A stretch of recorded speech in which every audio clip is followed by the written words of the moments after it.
What if I told you that money listens to you, just like the waiter listens, when you place your order for morning coffee? You don't beg the waiter. You don't plead. You simply ask with confidence, expecting your cup to arrive. Imagine if you treated money the same way, calmly, clearly, and with absolute assurance that it will come to your table of life. Stop begging, start ordering money like you order morning coffee. Life is not a lottery of chance, it is a menu of choices. Too many people approach money as though it were a cruel master, stingy and unwilling to give. They beg, they plead, they hope. But begging is the language of lack, and the universe does not answer to lack. It answers to command, to expectation, to faith spoken as fact. When you sit in a cafe, you never wonder if your order will arrive. You don't beg the waiter to please bring you coffee. You don't repeat your request again and again in desperation. You simply give the order, trusting the process, and knowing it is on its way. This is exactly how you must treat money, abundance, and supply. The secret lies in your vibration, your word, your inner certainty. The universe is not withholding, it is waiting for your command. Speak as though money is already yours. Affirm that abundance is at your service. Just as the waiter serves your coffee, the universe serves your faith. When you say, "I am rich in divine supply," you are not begging, you are ordering. When you declare, "Money comes to me easily and frequently," you are not hoping, you are commanding. And every command spoken in faith sets unseen forces into motion. The person who begs for money affirms lack. The person who orders money affirms supply. You cannot drink from both cups. Which will you choose? Will you cry at the closed door of poverty, or will you walk into the open cafe of abundance and place your order? Every word you speak is an order. Every thought you repeat is an instruction. Every belief you hold is a receipt for what is on its way to you. Stop asking with fear and start declaring with faith. When you make your order with certainty, money arrives like morning coffee, sometimes hot, sometimes in perfect timing, but always served. The universe is a servant, not a master, and this is the key that most people overlook when they approach life, wealth, and success. Too many live under the illusion that the universe is a cruel master who controls their destiny, who withholds blessings, and who decides who will be rich and who will be poor. They live as if they are at the mercy of fate, pleading for crumbs, hoping for a miracle, and waiting for someone outside of themselves to change their condition. But the truth is profoundly different. The universe does not dictate your experience, it responds to it. It has no will to dominate you, no agenda to harm you, no preference for who succeeds and who fails. The universe only mirrors what you command, what you affirm, and what you expect. It is a servant awaiting your word. Think of the servant who waits for instruction. They do not question, they do not resist. They do not choose for themselves what should be done. They simply act on the command they are given. If you instruct them to bring you water, they do not bring you fire. If you ask for bread, they do not hand you stones. The universe functions in the same way. It does not edit your request. It does not judge your desire. It does not withhold based on worthiness. It simply follows your word, faithfully, perfectly, consistently. When you understand this, you no longer place yourself under the illusion of being ruled by some external force. You rise to the truth that you are the one who commands, and the universe, as servant, carries out your order. This truth changes everything about how you speak, how you think, and how you act. Because if the universe is a master, then you are a victim, helpless under its rules, begging for its mercy. But if the universe is a servant, then you are the commander, the master of your own conditions, the one who places the order and expects it to be fulfilled. This is why so many people remain poor. They beg instead of command. They say, "Please let me have enough money to pay my bills." And the universe, as a servant, responds to the vibration of desperation. It mirrors back more lack, more struggle, more bills. They say, "I can never get ahead," and the servant, hearing this command, ensures they never do. Without realizing it, they are constantly instructing the universe to deliver them the very conditions they wish to escape. Now consider the one who understands the servant nature of the universe. This person does not beg for money, they declare money as theirs. They say, I am always provided for. Money flows to me in perfect ways. I am rich in divine substance. They are not asking, they are commanding. They are not hoping, they are knowing. And the universe, being a perfect servant, must carry out that instruction. It rearranges circumstances, opens doors, stirs opportunities, and sends supply, because the order was clear and given in faith. When you go to a restaurant, you do not plead with the waiter to bring you your meal. You do not worry whether the kitchen will honor your request. You do not sit in anxiety, repeating your order again and again in fear. You place the order once, clearly, confidently, and you know it will be delivered. That is the posture of command. That is the same posture you must adopt with money, with success, with every area of life. Place the order with clarity, believe it is being prepared, and know it will arrive. The universe is the waiter, the kitchen, the process, and the delivery. But you are the one who places the order. When you understand this law, you see why begging never works. Begging treats the universe as master. Begging affirms that you are powerless, that someone outside of you must decide your fate. But the universe does not decide. It does not govern you, it serves you. Every thought, every word, every belief is a command you give. Speak of lack, and you order more lack. Speak of abundance, and you order more abundance. The servant does not question what you meant. It simply delivers what you requested. This is why the disciplined use of words is so important. Casual complaining is not casual at all. It is an order slip you hand to the servant of the universe. Saying, I never have enough, is like asking the servant to deliver more insufficiency. Saying, money is so hard to get, is an instruction for struggle to be repeated. The servant is obedient, and it will not argue with you. If you say you are poor, it will deliver more poverty. If you say you are rich, it will deliver more wealth. You are always being obeyed, whether you are aware of it or not. The greatest shift happens when you awaken to this truth and begin to speak only what you want served. You stop ordering confusion, you stop ordering lack, you stop ordering disappointment, and you start commanding clarity, commanding abundance, commanding joy.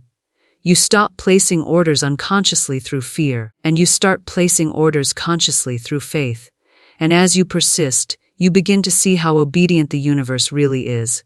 It does not fail, it does not forget. It delivers exactly as commanded. Imagine standing at a counter with an endless menu, everything you could possibly desire available for the asking. Some people stand there and say, I can't afford anything, and the servant nods and delivers emptiness. Others say, I only deserve scraps, and the servant faithfully delivers scraps. But the one who knows the truth says, I will have wealth, peace, joy, and every good thing. Thank you, and the servant, without hesitation, goes to work to bring that order into reality. The difference is not in the servant. The difference is in the one giving the command. This is why you must rise up and take your rightful place as the commander of your own life. The universe does not rule you, it reflects you. It does not dominate you, it obeys you. It is not a master handing down sentences. It is a servant carrying out orders. This truth is freedom. It releases you from fear, from the illusion of helplessness, from the habit of begging. You no longer pray as though you are appealing to a reluctant judge. You declare as one who knows their word has power.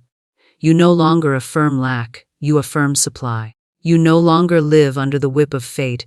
You live as the commander of divine law. The shift from servant to master in your understanding is the shift from poverty to abundance, from weakness to power, from confusion to clarity. Once you grasp it, you will never again treat money, opportunity, or success as though they are beyond your reach. You will know that the servant waits upon your word, and your only task is to speak that word with faith, conviction, and certainty. And just as surely as the morning follows the night, the servant will deliver exactly what you order. Begging affirms lack, and this truth, though simple, holds the power to transform your entire relationship with money, success, and life itself. Every time a person begs for anything, whether for money, for opportunity, or for favor, they are unknowingly broadcasting the vibration of, I do not have. Begging, by its very nature, assumes emptiness. It assumes the desired thing is missing, distant, or withheld. And when you repeatedly affirm that something is absent, you are in fact ordering the universe to keep it absent. The energy of begging is the energy of insufficiency, and like always attracts like. To beg is to cry out, I lack, and the universe, which never argues, mirrors that condition back without fail. Think for a moment of the posture of a beggar. Shoulders hunched, eyes lowered, hands outstretched in desperation. This is not merely a physical image, it is a symbol of an inner state. It is the soul declaring itself powerless, declaring itself dependent on chance or the will of others. And because life is always the outpicturing of inner belief, that posture creates more conditions for powerlessness, more conditions where the person must depend, more situations where they must plead again. The cycle of begging is not broken until the consciousness changes from, I do not have, to, it is already mine. When you beg, you are affirming that money is outside of you, that it belongs to someone else, that it is controlled by forces beyond your reach. You are saying, please let me have a little. Instead of saying, all that I need flows to me with ease. But the universe does not supply according to pleading, it supplies according to belief. It mirrors your inner conviction. If your conviction is that you are poor, then your begging affirms that very poverty, and the obedient universe continues to deliver conditions that make you feel poor. If your conviction is that you are supplied, then your words rise not as begging but as commanding, and money comes. This is why so many prayers go unanswered, not because the universe is deaf, but because the prayer is given from the vibration of lack. A person prays, please give me money so I can survive, and what they are truly affirming is, I do not have money, I am in survival, I am desperate. And the universe, hearing the vibration beneath the words, continues to serve more of the same. It is never the words alone that matter, but the belief and energy behind them. Begging words carry begging energy, and begging energy affirms lack. Contrast this with the energy of command. When you declare, money flows to me freely, I am always supplied. There is no begging tone in that. There is no hint of absence. Instead, you are affirming presence, abundance, certainty. And because the universe is a perfect mirror, it reflects this certainty back to you in the form of open doors, unexpected opportunities, new channels of supply. Where the beggar sees only closed hands, the commander sees constant flow. The beggar receives scraps, the commander receives abundance. The difference is not in the universe. It is in the vibration of the one speaking. Begging also keeps the mind locked in waiting. A beggar waits for someone else to decide their portion. They wait for approval, for pity, for permission. They hand over their power to outside forces and hope something will be given. But life is not designed to respond to waiting. It is designed to respond to expectation.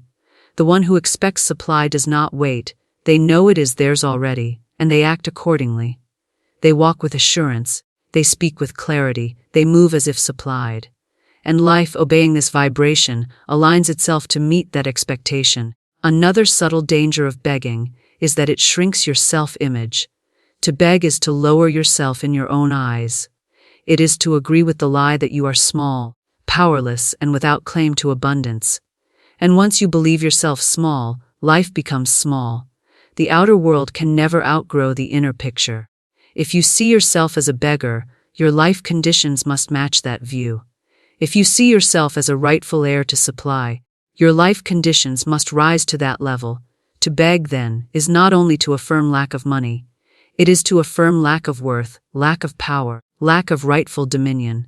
And the universe, ever obedient, reflects that picture back until you dare to change it. It is important to understand that begging is not always spoken aloud. Many people do not walk the streets with hands outstretched, yet their inner language is one of begging all the same. Every time you think, I hope I can just make it through the month, you are begging. Every time you say, I wish someone would help me financially, you are begging. Every time you fearfully ask, will I ever have enough, you are begging. These are silent prayers of lack, and they are as powerful in shaping your reality as any spoken word. The universe does not need to hear your voice. It responds to your belief. To break the cycle of begging, you must shift from asking to affirming, from hoping to knowing, from lack to supply. When you wake in the morning, instead of saying, "I hope I can afford this day," you say, "This day is filled with provision. Money flows to me in expected and unexpected ways." When you see a bill, instead of sighing, "How will I pay this?" you declare, "This bill is already paid through divine channels. Supply is mine." When you feel the urge to plead, stop and replace the plea with a command. Affirm not what you fear, but what you desire. In this way, you retrain your consciousness from the beggar's posture to the commander's stance. Life cannot give you what you continually declare absent. It can only give you what you continually declare present. This is the law, and it is unchanging. Begging is the misuse of this law. It directs energy toward absence and multiplies that absence. Affirming abundance is the correct use of the law. It directs energy toward presence and multiplies that presence. The universe does not resist you, it only reflects you. When you beg, it reflects lack. When you affirm, it reflects supply. So the task is not to beg louder, longer, or more desperately. The task is to stop begging altogether and start affirming as though the abundance were already here. Because in truth it is. Begging will only ever circle you back into the pattern of lack, but affirming lifts you into the pattern of supply. Begging holds the door closed. Affirming opens it wide. Begging says, "I am not enough," while affirming says, "I am already supplied." Begging affirms lack, but command affirms plenty, and life has no choice but to answer accordingly. Ordering affirms supply, and this is the secret key that unlocks the flow of abundance. When you make an order, you are not asking with uncertainty, you are declaring with certainty. To order is to affirm that the thing you want exists, is available, and is ready to be delivered. Every time you order money, prosperity, or success, you are affirming that supply is present and ready to respond. This posture of mind is the opposite of begging. Begging looks at the world through the eyes of emptiness and pleads for it to be filled. Ordering looks at the world through the eyes of abundance and affirms that supply is already flowing. Consider the moment you step into a café and order your coffee. You do not beg the waiter to please, maybe, if possible, bring you coffee. You simply give the order, "I'll have a cup." That statement assumes the coffee exists, that it can be delivered, that the process is already in place. That is exactly what ordering supply does in the unseen realm. It affirms that what you desire already exists. It assumes the channels for delivery are already operating, and it places you in alignment with the reality of receiving. When you order, you are not calling something out of nothing, you are aligning with what is already present in infinite supply. The act of ordering is a declaration of belief. It says, "I believe in the abundance of the universe. I believe in the responsiveness of life. I believe in the power of my word." This belief is what activates supply. The universe is like a great warehouse filled with every possible good you could ever need. Ordering is how you release what belongs to you from that warehouse into your life. If you never order, the warehouse stays full, but your table remains empty. The supply is not missing, it is simply unclaimed. Ordering affirms that you are ready to claim it, and that readiness opens the channels for delivery. Every time you order money with faith-filled words, you are affirming that money is not a distant stranger, but a present servant. You are affirming that money belongs to you by divine right, that it is circulating, that it comes easily and frequently. This affirmation does not beg, it assumes, and assumption is power. To assume wealth is to call it into form. To assume success is to prepare the way for it to appear. To assume supply is to prove that supply is already present. Think of the difference in vibration between the person who says, "I hope money comes," and the person who says, "Money is on its way to me right now." The first is a vibration of lack, the second a vibration of supply. The first waits for something outside to change, the second affirms that change has already begun. The first is uncertain, the second is certain, and certainty is magnetic. Certainty draws conditions, opportunities, and resources that match it. When you order with certainty, You pull supply toward you like a magnet pulls iron. Ordering also trains your mind to see evidence of abundance everywhere. When you beg, your attention is fixed on what you lack. You see only closed doors, missed chances, and unpaid bills. But when you order, you tune your awareness to opportunities, channels, and ideas that match your command. You begin to notice ways money can flow, people who can connect you, doors that can open. Ordering not only affirms supply in the unseen, but also sharpens your vision to see supply in the seen. The act of declaring shapes both the invisible and the visible, because your consciousness is the bridge between the two. Ordering is also an act of dignity. To beg is to lower your worth. To order is to claim your worth. When you order money, you are affirming, I deserve to be supplied. I am worthy of abundance. I am heir to divine substance. This affirmation lifts your self-image, and as your self-image rises, so does the level of supply you can receive. You cannot receive more than you believe yourself worthy of. Ordering continually affirms worthiness, and worthiness expands your capacity to receive. Many people live like beggars in a kingdom, unaware they are heirs to the throne. They ask for scraps when the banquet table is theirs. Ordering reminds you of your rightful place. It affirms that you are not outside the flow of life, but at the center of it. It affirms that you are not separate from supply, but connected to it as a child is to its inheritance. Ordering is not arrogance, it is alignment. It is aligning your words and your belief with the truth that abundance is already yours. The words you choose when ordering matter deeply. Words are not casual, they are power. Every time you say, I am rich in supply, money comes to me with ease. I am abundantly provided for. You are handing the universe an order slip. The universe, faithful servant that it is, begins arranging the conditions to fulfill it. Doors open, ideas come, opportunities appear, people show up, circumstances shift. To the outside observer, it may look like coincidence or luck, but it is not. It is the inevitable result of ordering supply with certainty. Ordering must be consistent. You would not confuse a waiter by placing 10 contradictory orders in one sitting. Yet many confuse the universe by affirming supply one moment and affirming lack the next. They say in the morning, I am rich, and in the afternoon, I am broke. They order abundance and cancel it with doubt. The servant, confused by mixed orders, delivers a mixed result. Consistency is the key. Hold steady to the order you placed, no matter how things appear in the moment.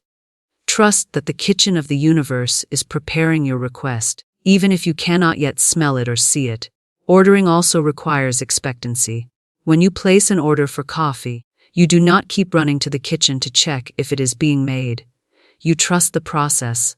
In the same way, when you order supply, you must rest in faith that it is already on its way.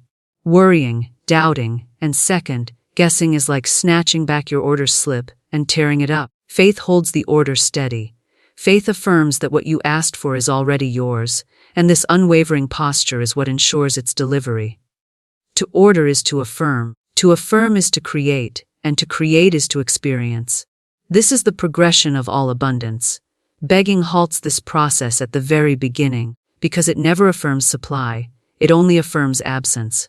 But ordering completes the circuit. It begins with affirmation, moves into creation, and ends in manifestation. The more you order with conviction, the more you live in supply. And soon, ordering becomes second nature. You no longer beg, you no longer doubt, you no longer waver. You simply command, affirm, and expect, and life responds with faithfulness every time. Ordering affirms supply because it speaks the language of certainty, and certainty is the key that opens the storehouse of the universe. When you order with assurance, you are affirming that wealth already belongs to you, that abundance already flows, that success is already yours.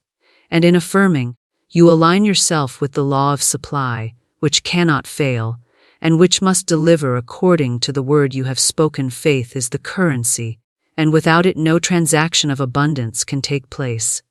Just as you cannot walk into a store and walk out with goods without offering money in exchange, you cannot walk into the storehouse of the universe and expect supply without offering faith. Faith is the exchange medium, the proof of your confidence, the unseen coin that unlocks the visible manifestation. When you have faith, you are rich beyond measure, because faith draws to you the exact equivalent of what you hold in belief. When you lack faith, you remain poor, no matter how many words you speak or how desperately you wish, because there is no true exchange taking place. A faith is not hope. Hope looks toward the future and says, maybe one day. Faith looks at the present and says, it is mine now. Hope is uncertain, wavering, fragile. Faith is sure, solid, unshakable. Hope can beg, but faith commands. Hope can doubt, but faith knows. This is why many live in a constant state of hoping, but never receiving. They hope for money, they hope for success, they hope for freedom, but they do not yet have faith that these things are already theirs. Faith spends like currency in the unseen world. Hope does not. The universe does not respond to uncertainty, it responds to certainty. It does not respond to begging tones, it responds to commanding tones. It does not answer to fear, it answers to faith. Imagine walking into your favorite cafe to order coffee. You do not hope the waiter hears you. You do not doubt whether the coffee exists. You do not beg for a cup. You order and you expect it to arrive. That expectation is faith in action. You know the process works. You know the kitchen has what you asked for. You know your order will be filled. This is the same certainty you must bring when you order abundance from the universe. Faith is not complicated. It is not a mystical practice that only a few can master.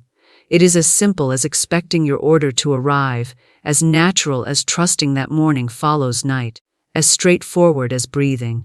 Faith is the knowing that supply is sure. Faith is also the energy that shapes your vibration. The universe does not listen only to your words. It listens to the energy behind them. When you say, I am rich, but within you trembles doubt, fear, and disbelief, the energy cancels the words. The vibration of lack still radiates, and the universe, ever obedient, reflects that back. But when you say, I am rich, and within you resonates calm certainty, peace, and expectation, the vibration of supply radiates, and the universe mirrors that condition. Faith stabilizes your vibration, aligning your inner and outer worlds until they match. Without faith, words are hollow.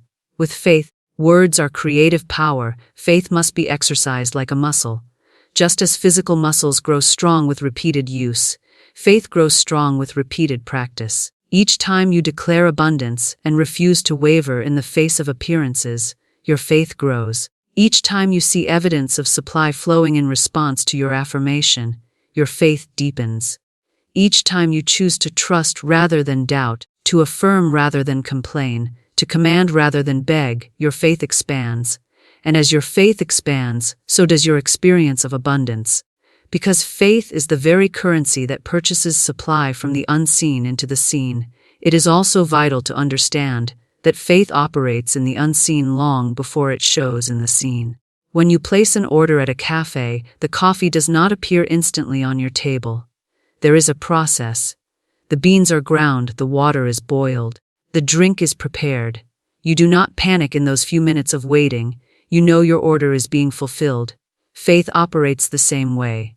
When you affirm supply, when you declare wealth, when you command abundance, you may not see instant results, but the process is already at work. Faith is trusting the process, resting in assurance, knowing that even if the evidence has not yet appeared, the unseen forces are already arranging it for you.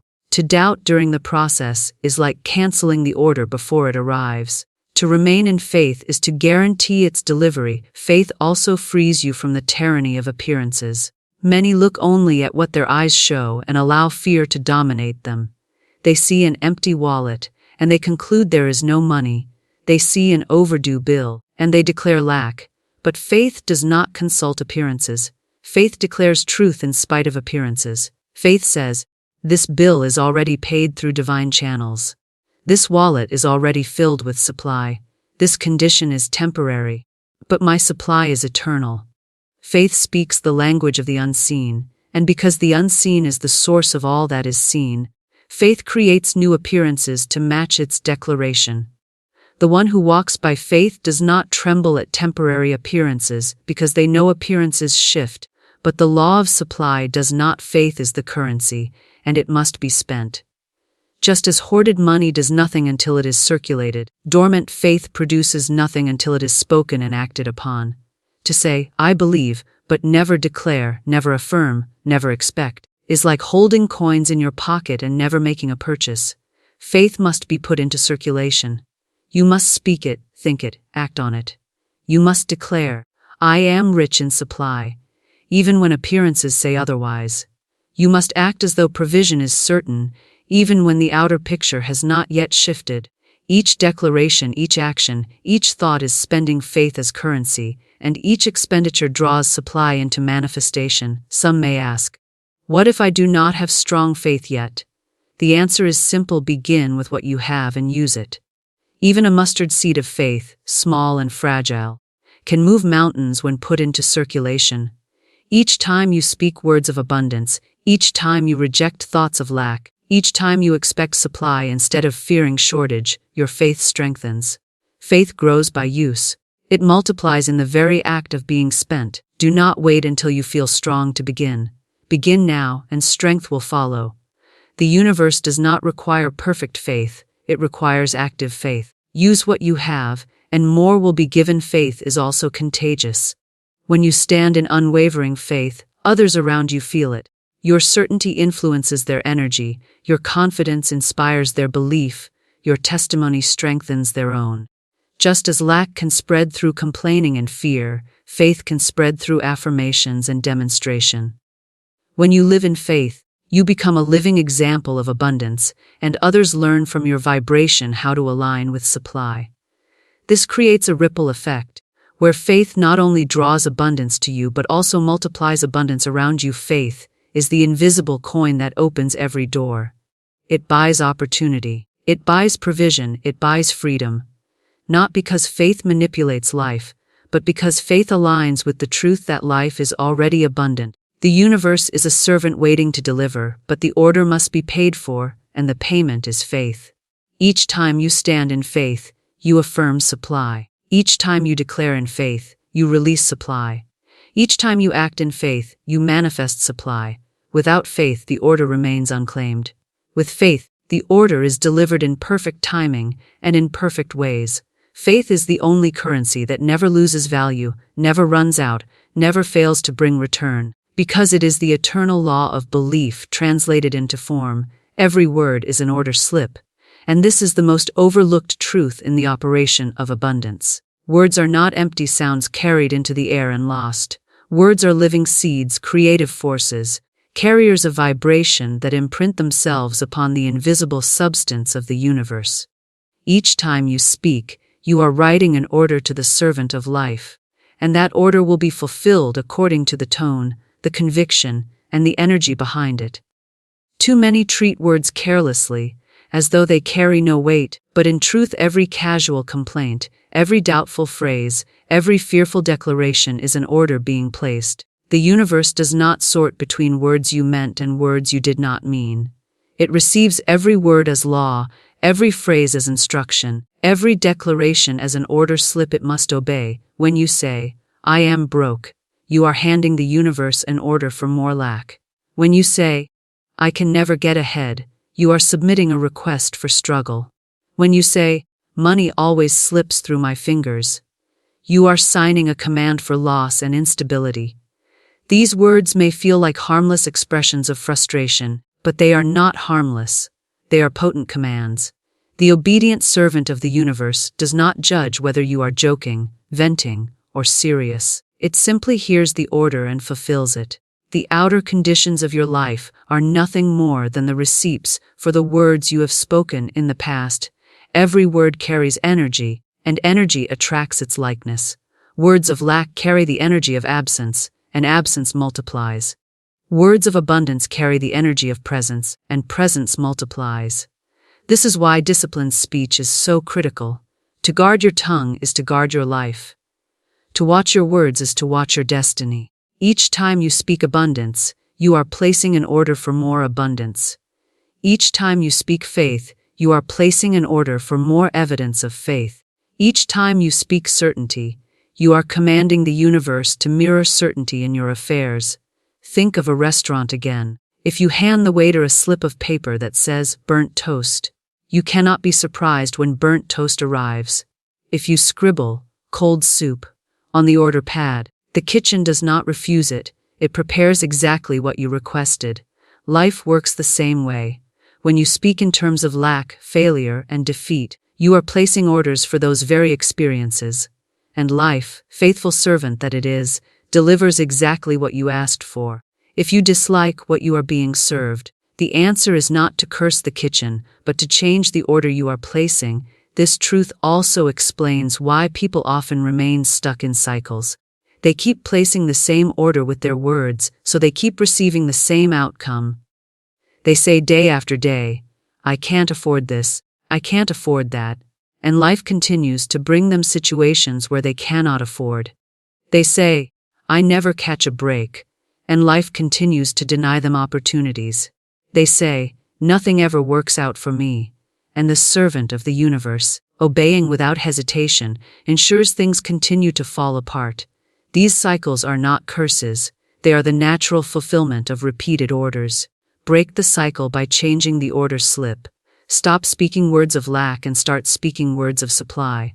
Stop declaring defeat and start declaring victory. Stop affirming poverty and start affirming wealth. Every great shift in a person's life begins with a shift in words. The moment you stop saying, I am broke, and begin saying, I am rich in divine supply, the order changes. The moment you stop saying, I never have enough, and begin saying, I always have more than enough, the order changes.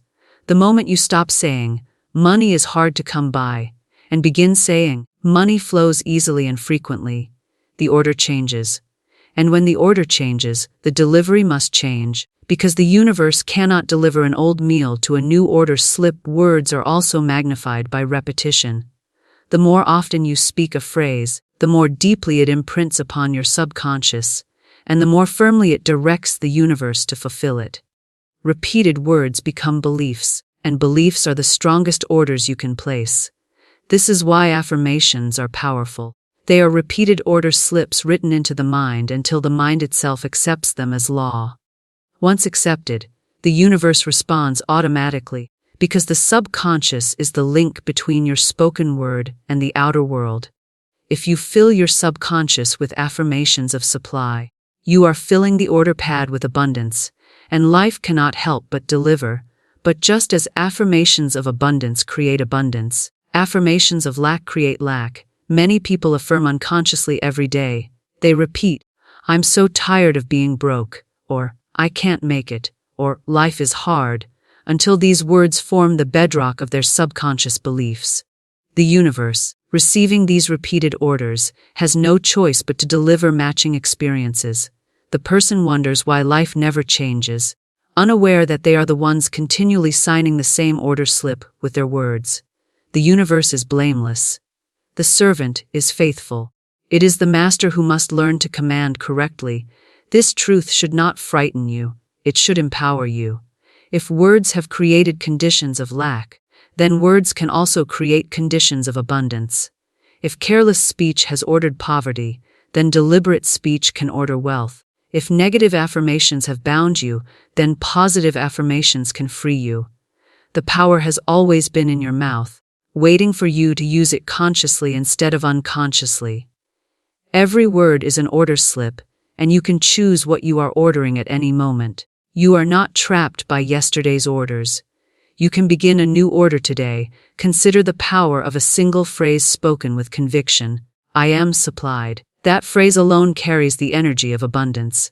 It affirms presence, not absence. It declares truth, not fear. Speak it repeatedly, and you hand the universe an order slip for constant provision. Or consider the phrase, money comes to me easily and frequently. Each time you say it, you are instructing the universe to arrange circumstances where money flows naturally, without strain. Each time you say, everything I need is already provided, you are affirming that supply is present, and life begins to mirror that presence in visible form. Your words also set the tone for your emotions and your actions. If you say, I can't, your emotions sink and your actions weaken. If you say, I can, your emotions lift and your actions strengthen. Words precede states of being. They instruct not only the universe but also your own mind and body. They align your inner condition with your outer reality. Every time you say, "I am wealthy," you are not only placing an order with the universe, but also training yourself to think, feel, and act like a wealthy person. And because life reflects both your inner and outer states, the alignment of word, thought, and action multiplies the power of your order. There is no neutral speech. Every word moves you toward abundance or toward lack. Every phrase is planting seeds of plenty or seeds of poverty. This is why discipline of speech is sacred. Speak only what you want to live. Refuse to utter what you do not wish to receive. Turn every careless complaint into a conscious command for abundance. Transform every doubtful remark into an affirmation of faith. Fill your day with order slips of wealth, health, success, joy, and peace. And as surely as the waiter delivers the meal, the universe will deliver the conditions to match the words you have spoken. To live as the master, and not the beggar, is to walk in the full recognition of your divine authority. The beggar sees life as something to plead with, something to coax, something to wrestle favors from. The beggar is convinced he is at the mercy of outer forces, of chance, of luck, of the whims of others. He extends his hands outward in desperation, hoping someone will drop something into them. But the master knows he does not need to beg, because all that he requires is already his by divine right. The master does not plead for scraps, but commands the banquet. He does not wait for permission, but walks with certainty into the fulfillment of his desires. To live as the master is to assume your rightful place as the one who gives the orders, not the one who waits for favors. The beggar mindset is rooted in fear. It fears lack, so it clings. It fears rejection, so it hesitates. It fears loss, so it shrinks. That fear vibrates outward and draws more lack, more rejection, more loss. Life reflects what is within, and fear attracts fear's likeness. The beggar mindset is a chain that keeps many bound, not because supply is absent, but because their inner stance does not permit them to see the abundance that surrounds them. They approach money, success, and opportunity with trembling hands and downcast eyes, and life answers them with the same posture. But the master mindset is rooted in faith. It knows that the storehouse of supply is infinite. It knows that wealth flows like a river and cannot run dry. It knows that no good thing can be withheld from one who commands with faith. The master's confidence vibrates outward, and life reflects it with open doors, flowing resources, and constant provision. Living as the master requires a radical shift in self-perception. It means seeing yourself not as a victim of circumstances, but as the commander of circumstances. It means refusing to identify as someone who is lacking and choosing instead to identify as someone who is fully supplied. The beggar says, "I hope." The master says, "I know." The beggar says, "Maybe one day." The master says, "Today it is mine." The beggar looks to others for provision. The master looks to the infinite source within. The beggar waits. The master declares. And the universe, recognizing the tone of authority, responds without hesitation. This authority is not arrogance, it is alignment. It is not pride, it is truth. You are not demanding something that is not yours. You are commanding what already belongs to you by divine right. Just as the heir to an estate does not beg for his inheritance, so you do not need to beg for supply. The estate has already been assigned. The inheritance is already yours. All that remains is to claim it. Begging is ignorance of your rights. Commanding is knowledge of your identity. The shift from beggar to master is the shift from ignorance to awareness, from doubt to faith, from fear to certainty. Living as the master also transforms how you carry yourself daily. A beggar wakes each morning worrying about what will be lost, but a master rises each morning expecting gain. A beggar speaks words of desperation, but a master speaks words of assurance. A beggar looks at a closed door and sighs in defeat, but a master knocks until the door opens or finds another way in. A beggar interprets delay as denial, but a master knows delay is simply preparation. The master does not crumble when conditions appear unfavorable, because he knows conditions are temporary. The master does not question his worthiness, because he knows worthiness is not earned but inherent. Every step he takes carries the vibration of command, and every vibration calls forth matching experiences. To live as the master is also to stop apologizing for desiring wealth. The beggar believes wanting money is selfish, so he hesitates, stammers, and shrinks his requests to crumbs. But the master knows that desire is divine guidance, pointing him toward what has already been prepared. He asks boldly because he knows boldness honors the source that created him. He knows that wealth in his hands becomes a tool for greater good, for expansion, for expression, for freedom. He does not shrink his desires to fit the world's doubts, but expands his vision to match the infinite. The master does not fear abundance, he welcomes it. He does not resent wealth, he embodies it. He does not beg for pennies, he commands rivers of gold. The beggar waits for evidence before believing, but the master believes first and lets the evidence follow. The beggar says, "Show me the money, and then I will believe I am supplied." The master says, "I am supplied, and therefore the money must appear." The beggar leans on chance, on timing, on others. The master leans on the law of divine supply, a law that never fails. To live as the master is to know that unseen forces are already working in your favor the moment you give the command. You do not need to see the entire path, you only need to know the destination is certain. This faith-filled certainty releases the invisible currents that bring opportunities, resources, and connections into alignment. Living as the master also calls you to act differently. The beggar hoards because he fears loss, but the master gives because he knows supply multiplies in circulation. The beggar hesitates to invest in himself, but the master invests boldly, knowing he is the best vessel for abundance. The beggar shrinks from opportunities, but the master steps into them with confidence, trusting that he is always equipped. The beggar doubts his voice, but the master speaks with authority, knowing his words are law. Action taken from the beggar mindset produces little, but action taken from the master mindset produces multiplication. The universe responds more to the spirit of your action than to the action itself. Do it in fear, and fear is multiplied. Do it in faith, and faith is multiplied. This way of living requires vigilance. It means you must continually examine whether you are thinking, speaking, and acting as the master or the beggar. Every time you catch yourself pleading, shift into commanding. Every time you catch yourself doubting, shift into affirming. Every time you catch yourself shrinking, shift into expanding. The beggar will try to whisper within you, reminding you of the past, of failures, of fears, but you must silence that voice with the voice of the master. Speak over yourself the words of authority.